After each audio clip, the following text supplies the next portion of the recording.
नमस्कार।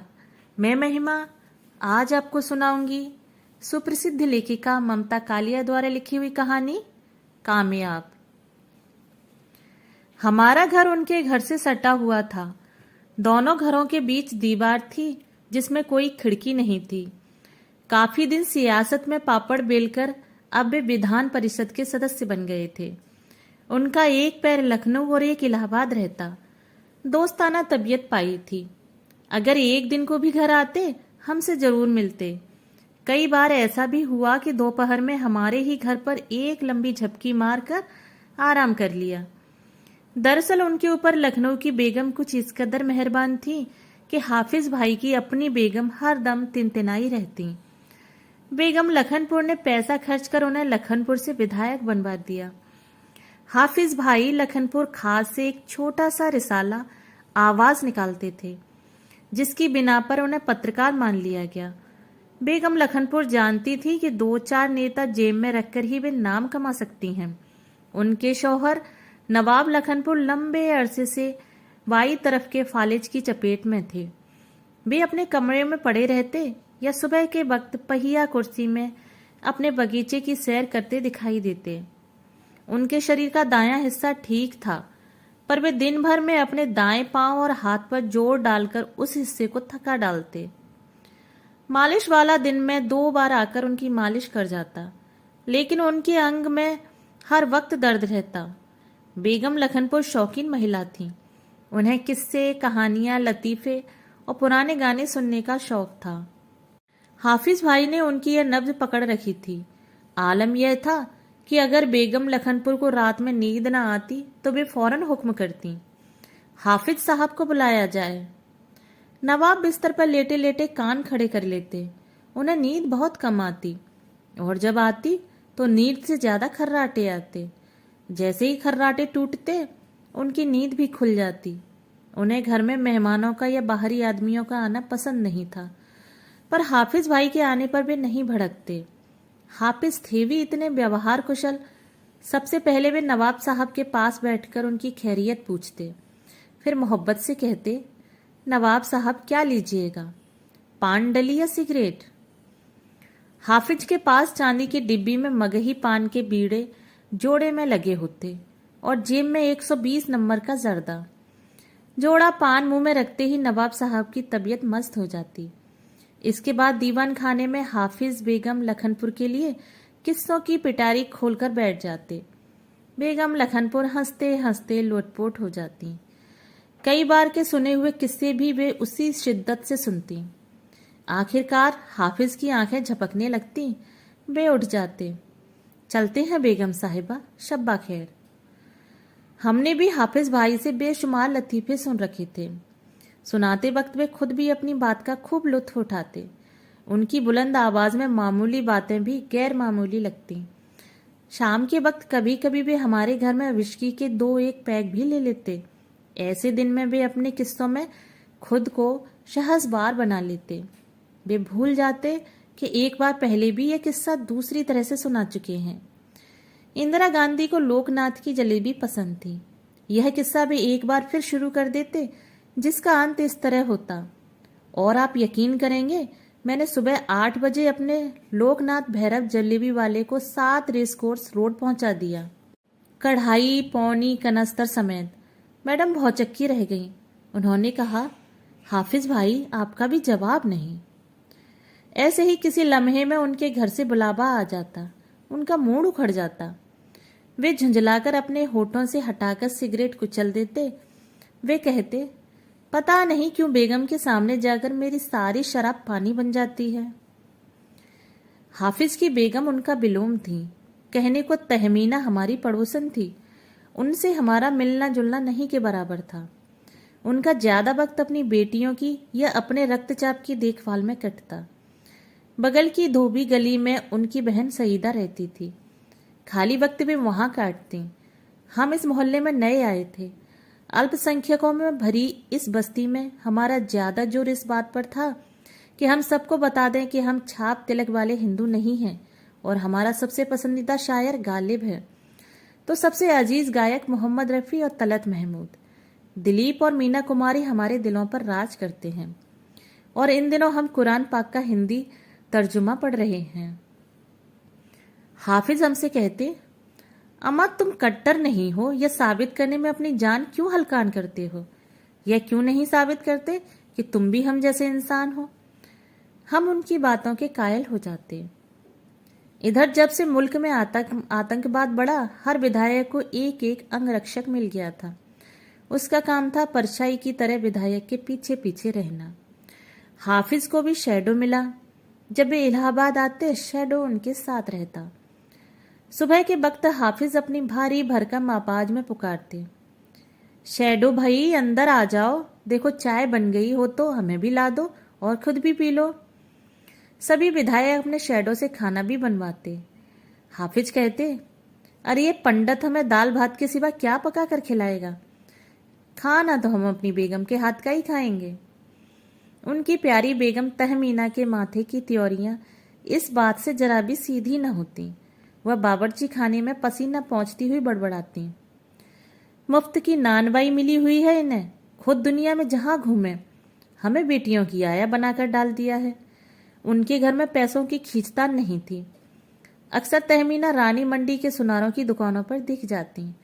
अगर कभी हमारी नजर पड़ जाती, वे फौरन कहती, 2 बेटियां ब्याहनी हैं, इनके लिए तो 2 टोकरी जेवर भी कम पड़ेंगे। हाफिज 2-1 दिन से ज्यादा घर में न टिकते। जाते हुए हमसे कहते, घर के बिस्तर पर नींद नहीं आती। रेल की ऐसी आदत पड़ गई है कि गाड़ी में सवार होते ही सो जाता हूँ। हाफिज की दोनों बेटियां सना और सुबूही बेहद शौक और खूबसूरत थीं। सना इतनी गोरी थी कि उसके माथे की नीली नस हमेशा झलक मारती रहती। सुबूही भी आकर्षक थी, लेकिन कुछ कम गोरी। सना चुप्पा थी तो सुबूही बातूनी। वह कहती, पापा मम्मी सना आपा की चाहे जितनी तारीफ करते रहें, दुनिया की दौड़ में अव्वल तो मैं ही आऊंगी। उसकी इस तेजी का थोड़ा अंदाज हमें भी था, क्योंकि वह अपने दोस्तों से बातचीत अपने घर के फोन से न कर हमारे घर के फोन से करती। उसने मुझसे कहा, आंटी अगर पूनम का फोन आए तो मुझे जरूर बुला दीजिएगा, बस छत पर से आवाज दे दीजिए, मैं फौरन आ जाऊंगी। कुछ दिनों की बातचीत सुनने के बाद मुझे एहसास हुआ कि जिसे वह पूनम का फोन कॉल बताती थी, दरअसल वह पूनम के भाई का फोन कॉल था। पूनम फोन मिलाकर अपनी आवाज मुझे सुनाकर फोन अपने भाई क्षितिज को दे देती। मेरा ख्याल था हमें यह राज सुबुही के माँ बाप को बता देना चाहिए। कुल 10वीं कक्षा में पढ़ने वाली बच्ची अपना भला बुरा कैसे पहचान सकती है? लेकिन राजेश ने मुझे बरज दिया। दूसरों की जिंदगी में झांकना गलत काम है। 16 साल की लड़की अपना भला बुरा समझ सकती है, फिर हम पर भरोसा करती है जो टूट जाएगा। राजेश का तर्क था, मन ही मन कसमसाकर रह गई मैं। अपनी तरफ से बस इतना किया कि कई बार जब पूनम का फोन आया तो झूठ ही कह दिया, मैं अभी नहा रही हूं या बाजार जा रही हूं। घर से दूर और अलग रहते रहते हाफिज आजाद परिंदे हो गए थे। वे बाहर खूब खुश रहते। उन्हें दारुल सफा में एक फ्लैट मिला हुआ था। लखनपुर में आवाज दफ्तर के पीछे ही 2 कमरों में उनकी रिहाइश का इंतजाम था। वे लगातार दौरा करते, बीच बीच में इलाहाबाद आते, लेकिन घर में मेहमान बने रहते। उनसे मिलने वालों की तादाद काफी थी। सभी का सरकार में कोई न कोई काम फंसा रहता। हाफिज सबके साथ मोहब्बत से बोलते, काम हो न हो, फरियादी उनके पास खुश होकर लौटता। उनकी लोकप्रियता तहमीना के गले न उतरती। वह बेटियों को सुनाकर कहती, तुम्हारे पापा सारी दुनिया से प्यार से बोलते हैं, बस बीबी के ऊपर तोपताने रहते हैं। सना सुबूही चुप मार जाती। उन्हें अपने पिता से कोई शिकायत नहीं थी। पिता के सिर पर उनके सारे ऐशो आराम थे। दोनों लड़कियां अपने हेयर कट के लिए लखनऊ के शीलाज पार्लर में जाती। हाफिज तरक्की करते करते विधायक से सांसद बन गए और दिल्ली पहुंच गए। उन्हें दिल्ली फिरोज शाह रोड पर एक शानदार बंगला मिल गया। हमारे पड़ोस का उनके छोटा सा घर मंजिल दर मंजिल ऊंचा होता गया। उनकी बीबी अधेड़ होती गई, उनकी बेटियां जवान होती गईं। हाफिज भाई की कामयाबी का चर्चा जिस वक्त चलता, लोग पहले उनकी तारीफों के पुल बांधते, फिर आवाज दबाकर कहते, उनकी पीठ पर लखनऊ की बेगम सलमा का हाथ रहा। उन्हीं की बदौलत उनका यह टूटा फूटा खपरेला मकान आज तिमंजिली इमारत बन गया। लखनपुर खास की हवेली सलमा बेगम ने पूरी तुड़वाकर नए सिरे से बनवाई। हाफिज भाई ने रातों रात ट्रकों में भरवाकर सारा संगमरमर फर्नीचर, यहाँ तक कि बाथरूम के हौज और टंकियां भी रानी मंडी पहुंचवा दी। अंदर किसी को आने की इजाजत नहीं है, पर सुना है उनका मकान एकदम महल बन गया है। जितना यह सच था उतना यह भी सच था कि इस महल में रानी और 2 राजकुमारियां कैद में पड़ी बुलबुलें थीं। तहमीना का अपनी बड़ी बहन सईदा के घर उठना बैठना था। सईदा के शौहर की 3 साल पहले तपेदिक से मौत हो चुकी थी। उसके दोनों बेटे मिलकर धोबी गली में ही पतंगे बेचने का काम करते। इस काम में कमाई खास नहीं थी, पर उनका दिल लगा रहता। सईदा को वहम था कि ज्यादा मेहनत वाले कामों में फंसकर कहीं नदीम और फहीम भी अपने बाप की तरह तपेदिक के मरीज न हो जाएं। नदीम और फहीम अपने हाल पर खुश थे। मोहल्ले के लड़के उन्हें छोटे मियाँ बड़े मियाँ कहकर इज्जत बख्शते और सलाम करते। शाम के वक्त वे अपनी दुकान पर कैरम के जवाबी मैच करवाते। मोहल्ले की लड़कियों की जासूसी करना, लखन पान वाले के अड्डे पर खड़े रहना और नए लड़कों को पतंग के दाव पेच समझाना उनके अहम काम थे। उनकी पढ़ाई 9वीं क्लास से आगे नहीं बढ़ पाई, क्योंकि तभी प्रदेश भर में नकल विरोधी अध्यादेश जारी हो गया। नदीम और फहीम ने खत्री पाठशाला से 10वीं का परीक्षा फॉर्म तो जरूर भरा, लेकिन ऐन इम्तिहान के दिन दोनों घर पर बैठ गए। माँ को समझा दिया कि बड़ा खराब कानून पास हुआ है इस बार। हॉल में बैठकर जो दाएं से बाएं देखा तो हथकड़ी पड़ जाएगी, जमानत भी नहीं होगी, सीधा हवालात। सईदा आपा घबरा गई। उन्होंने दोनों बेटों की बलाएं उतारी और कहा, चलो हमें कौन सी नौकरी करवानी है, हमारे घर का चिराग सलामत रहे। सईदा की हार्दिक अभिलाषा थी कि नदीम का ब्याह हाफिज की बड़ी बेटी सना से हो जाए, लेकिन एक तो सना नदीम से 8 माह बड़ी थी, दूसरी बीए के आखिरी साल में बैठने वाली थी। फिर तहमीना भी इस रिश्ते को नकार चुकी थी। उसका ख्याल था कि सना का रिश्ता किसी शाही खानदान में होगा।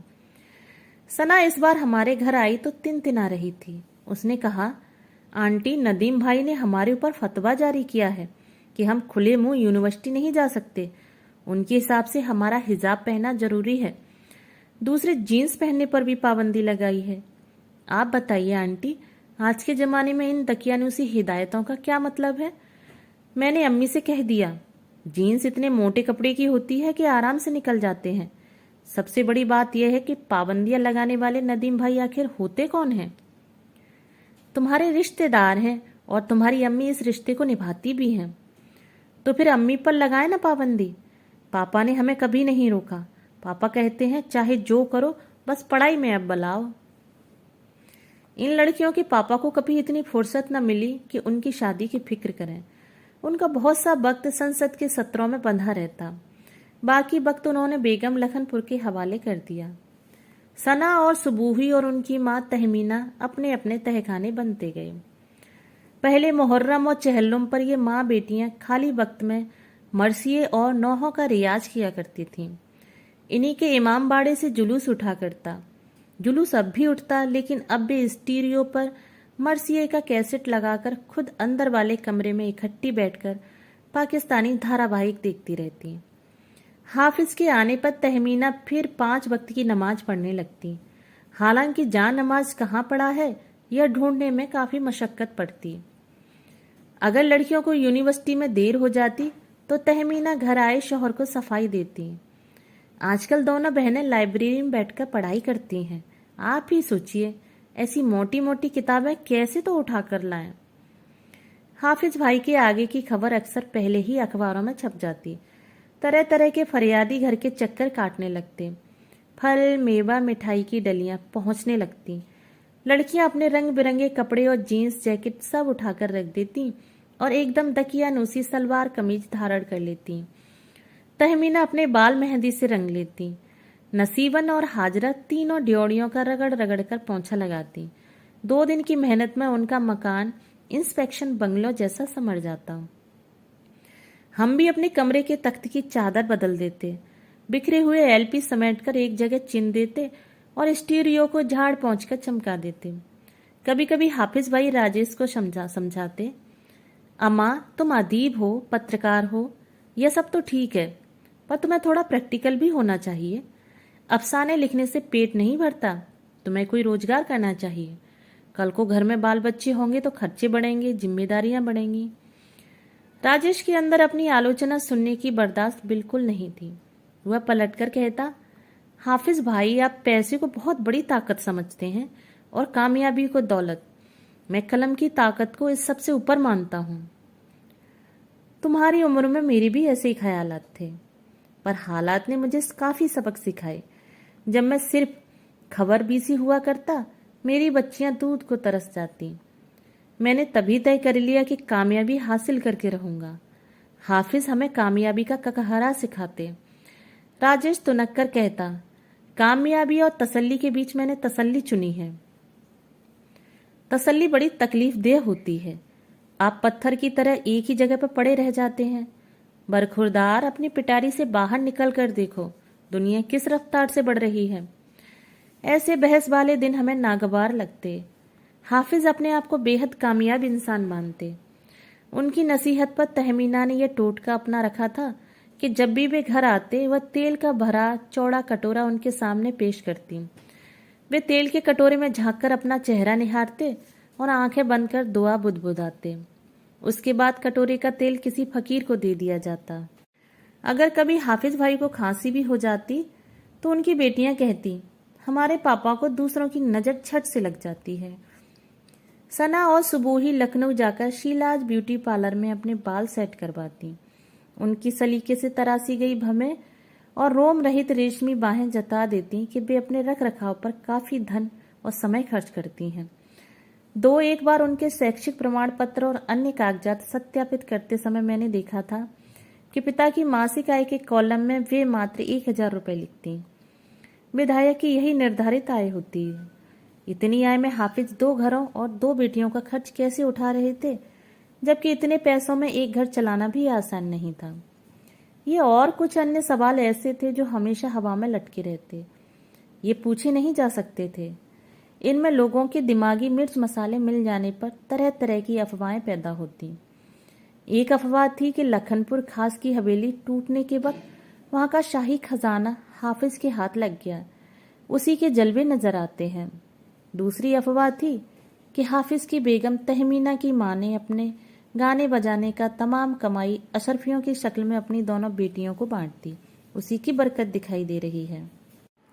रानी मंडी की खासियत यह थी कि वहां मकान और परिवार के साथ कोई न कोई पुराना किस्सा नत्थी था।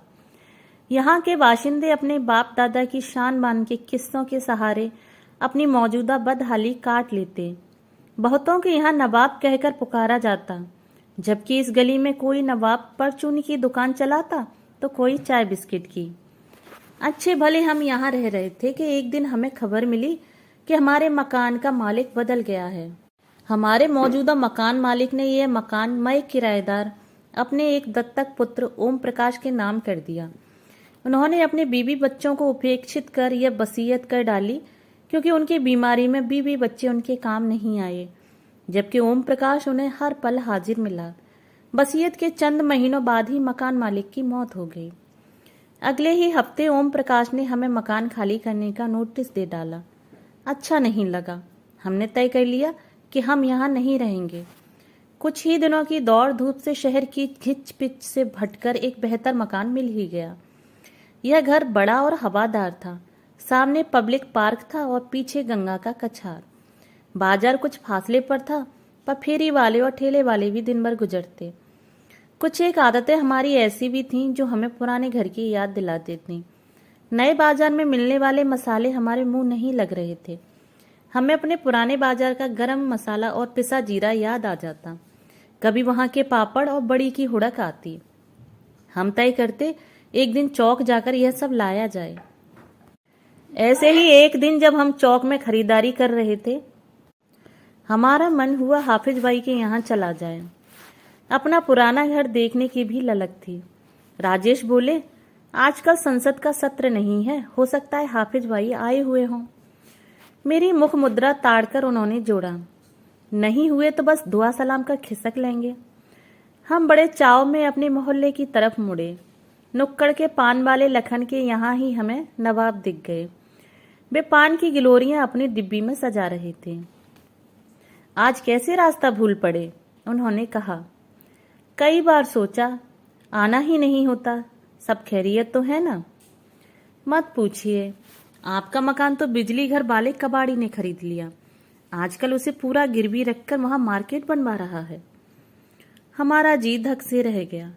पता नहीं क्यों हम सोच रहे थे वह वैसा का वैसा हमें मिलेगा, बस उसके छज्जे पर किसी और के कपड़े सूखते होंगे। इसका मतलब यह हुआ कि हमारे खाली करते ही हमारे मकान मालिक के दत्तक पुत्र ने इसे हाथों हाथ बेच डाला। मन उखड़ गया। सोचा वापस चले जाएं, लेकिन नवाब हमें इसरार के साथ गली में ले आए। हाफिज भाई भी आए हुए थे। आजकल उनसे तो मिलते जाइए। जहां हमारा घर था वहां मशीनों से बहुत गहरा गड्ढा बनाया हुआ था। गली में चारों तरफ मलबा और गंदगी दिख रही थी। हाफिज भाई की ड्योढ़ी पर एक सुरक्षा कर्मी कार्बाइन लिए तैनात था। हम अंदर घुसने लगे थे कि उसने रोका। साथ का सामान अपने पास के रैक पर रखवाया, तब आगे बढ़ने का इशारा किया। अगली ड्योढ़ी में वही शैडो खड़ा मिला। उसने हमें पहचान कर नमस्ते की और कमरे के द्वार तक ले आया। हाफिज 3-4 आगंतुकों से घिरे हुए थे। दिन के वक्त भी कमरे में 3 ट्यूबलाइट जल रही थीं। इतने रोशन कमरे में हाफिज भाई बुझे हुए लग रहे थे। आइए भाभी, आइए राजेश भाई, कहकर उन्होंने इस्तकबाल तो किया, लेकिन उनके चेहरे पर कोई चमक नहीं आई। आगंतुकों से वे गर्दन की हरकत से बतियाते रहे। उनके चले जाने पर हमारा भी इरादा उठने का हो गया। मैंने कहा, मैं जरा अंदर जाकर बहन जी और बच्चों से मिल लूं। हाफिज ने जल्दबाजी में कहा, लड़कियां तो मुंबई चली गई हैं पढ़ाई करने, और बेगम सईदा आपा के यहाँ गई हैं। अरे, सना सुबह ही दोनों चली गई? कौन सा कोर्स पढ़ रही हैं वहां? हमें कहाँ याद रहता है, इतने मसले याद रखने पड़ते हैं। आप बताइए कैसे आना हुआ? हाफिज भाई ने थोड़ी अधीरता दिखाई। कुछ नहीं, बस यहाँ से गुजर रहे थे तो आपका ख्याल आ गया। बताइए साहब, 2 साल में आपको एक बार हमारा ध्यान नहीं आया, और आप चले आ रहे हैं और हमारा ख्याल आ गया। अब तक राजेश भी थोड़ा खिंच गए। मैं भी हैरान हूं कि मुझे कैसे ख्याल आया। हाफिज भाई ने अपनी कुर्सी से उठने की कोशिश की। वे उठ नहीं पाए। उन्होंने आवाज लगाई, शैडो। शैडो ने अंदर आकर उन्हें खड़ा किया। उन्होंने शैडो से पूछा, और कोई फरियादी है बाहर? जी नहीं। शैडो की मौजूदगी में ही हाफिज ने हमसे कहा, कहिए आपकी क्या खिदमत करें? आपको अपना तबादला या तरक्की करवानी है तो कागज दे जाइए। बच्चे का दाखिला हो तो अगली बार मिलना मुनासिब होगा। और भी 2-1 केसेस हैं। राजेश का मूड पूरी तरह उखड़ गया। हमें अफसोस है, हम अपने पुराने दोस्त से मिलने चले आए। आप तो कोटा, परमिट, तबादला, तरक्की के दलदल में फंस गए हैं। मियाँ, देखना पड़ता है, हर तरफ देखना पड़ता है। हाफिज शैडो की तरफ मुखातिब हुए हैं। हम आराम करने जा रहे हैं, कोई आए तो कहना हम घर पर नहीं हैं। खिन्न मन से हम बाहर आए। बड़े बेआबरू होकर तेरे कूचे से हम निकले। जैसे शेर की चोट समझ आ गई। पुराने घर के खुदे हुए गड्ढे की तरफ जरा भी ध्यान न देखकर गंदगी से बचते बचाते चलने लगे। धर्मशाला के सामने वाले घर से नवाब साहब की आवाज आई, हमारे गरीब खाने को भी रोशन करें भाईजान। हम ठिठक गए। नवाब बड़े इसरार से हमें अंदर ले गए। शरारा कुर्ती के ऊपर शोक सुर्ख दुपट्टा ओढ़े उनकी बेगम बारा ने हमें आदाब किया और चाय बनाने चली गईं। नवाब साहब ने हमारी नस पर उंगली रख दी। एमपी साहब से मुलाकात हो गई? राजेश के मुंह से निकला, एमपी होकर क्या इंसान इंसान नहीं रहता?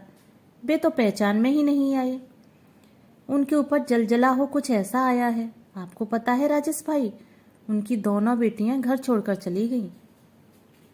अब चौंकने की बारी हमारी थी। अरे कब, कैसे, कहाँ? सुबह ही का तो किसी से अफेयर था। मेरा इतना बोलना था कि राजेश ने मुझे घुड़का, तुम्हें बीच में जरूर बोलना है। नवाब साहब, बड़ी हैरानी की बात है, इतने पहरे के बीच से लड़कियां चली गईं। हाफिज भाई कह रहे थे वे पढ़ाई करने मुंबई गई हैं। और क्या कहें, उनकी इज्जत का तकाजा है, चुप रहें। उन्होंने पुलिस में रिपोर्ट तक नहीं लिखवाई। तभी 12 चाय की ट्रे लेकर आ गई, साथ में बेबे मिठाई और नमकीन था। बारान ने कहा, सना तो संजीदा लगती थी, सुबह ही के रंग ढंग अजीब थे। मैंने तो एक बार तहमीना आपा से कहा भी था, पर वे उल्टे मुझ पर ही बिगड़ने लगी। हमारे यहाँ भी उसके फोन आया करते थे। मैंने कहा, फोन आने से कोई भाग नहीं जाता।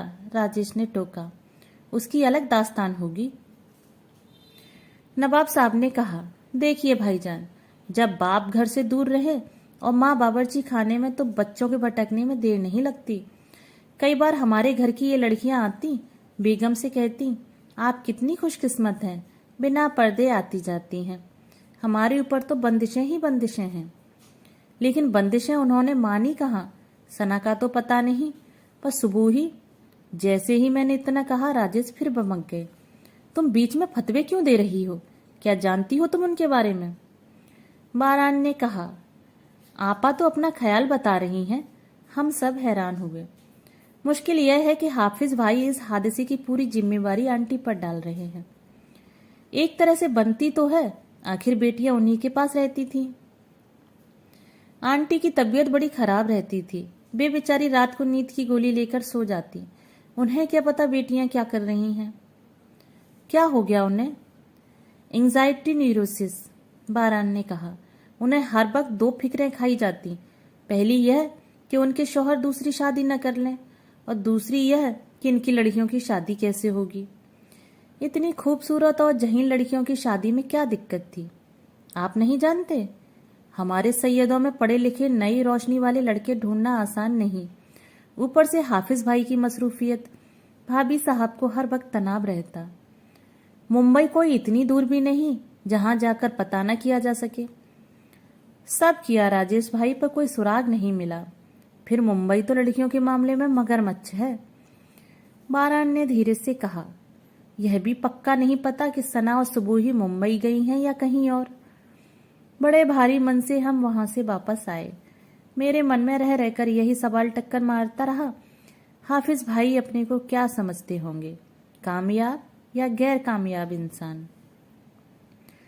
दोस्तों, यदि आपको कहानी पसंद आई हो तो मेरे चैनल को सब्सक्राइब और मेरी वीडियो को लाइक और शेयर जरूर करें। धन्यवाद।